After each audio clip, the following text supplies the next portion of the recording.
Barkanku da sake saduwa da mu a wannan tarihi da muke bawa in series wato na ƙasar Hausa. A wancan lokacin mun ba da tarihin ƙofofi da dama, a wannan lokacin kuma za mu tashi a ƙofar Danƙwai. Shin wacce ce ƙofar Danƙwai a wancan lokacin? A yanzu kuma yaya sunanta? Ita dai wato ƙofar Danƙwai ita ce ƙofar Dawanau a yanzu. Da farko dai an gina ta ne a shekara ta 1112 a zamanin Sarkin Kano Usman Gijimasu ɗan Warisi jikan Bagauda. Ya yi ginin wato ƙofar Danƙwai ne a wancan lokacin bisa ba Kano kariya. Don haka a wancan lokacin aka gayyato mutanen birni da na ƙauye don dai su zo a gina Kano ta zama birni. Don a wancan lokacin Kano yawan gidajen da suke a Kano bunu ne wanda suke da ginin ƙasa ma 'yan kaɗan ne. Don haka aka zo da niyyar za a kewaye Kano a yi mata ƙofofin shiga da rufewa ta samu tsaro fiye da wanda take ciki. Don a wancan lokacin akan kawo hari a ci gari da yaƙi. Don haka Usman Gijimasu ɗan Warisi jikan Bagauda bayan baro ƙofar Waika ya taho tinƙis har izuwa wato ƙofar Danƙwai wacce take a yanzu ƙofar Dawanau, inda ya shata layi. Bayan ya shata layi ne ya ce a daidai nan za a yi fitar da ƙofa.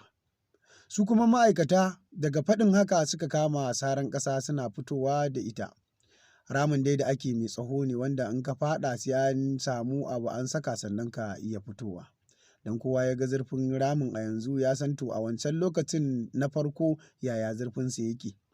Sai dai a samu wani tsani mai tsahon gaske a saka ma don ka samu ka fito, ba wai irin wanda wani zai miƙa hannu ya ciro ka ba ne.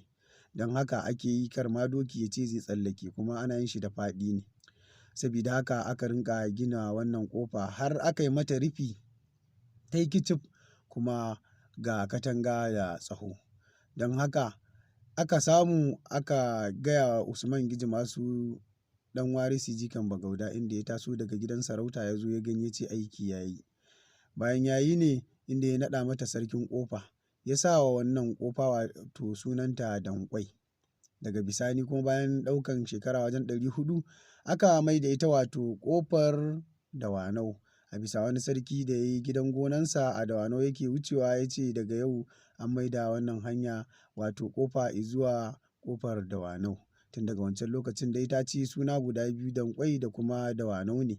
Sabida haka aka rufe ƙofa garam, sai an ce a buɗe sai a buɗe, in an ce a rufe sai a rufe. Wannan shine yanda ginin wato ƙofar Dawanau ya kasance a wancan lokacin. Ku biyo mu don yanda za ku ji yanda muke ba da tarihin sauran ƙofofin da kuma wasu abubuwa da aka yi a cikin gidan sarauta.